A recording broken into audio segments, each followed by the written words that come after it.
Sweden is moving ahead with another major investment in its ground-based air defense network, announcing new spending totaling 3.5 billion Swedish kronor, $365 million, as part of a renewed push to strengthen protection against drones, helicopters, missiles, and fast-moving aircraft.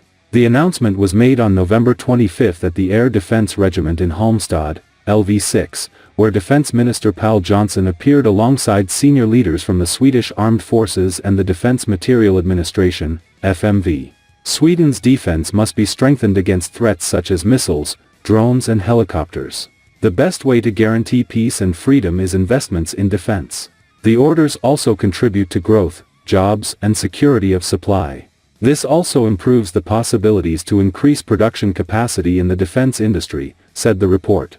According to FMV, the agency has now signed a 2 billion Swedish krona, $210 million, contract to purchase new short-range IRIS-T SLS launchers, expanding Sweden's inventory of ground-launched air defense weapons. FMV will also procure 1.5 billion Swedish krona worth of vehicles and systems that will carry and integrate the new air defense equipment into the brigade structure.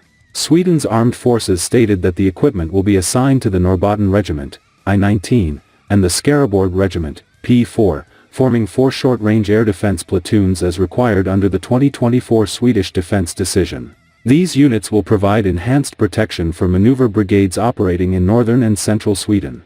FMV noted that the new acquisition is part of a broader sequence of air defense upgrades carried out this year.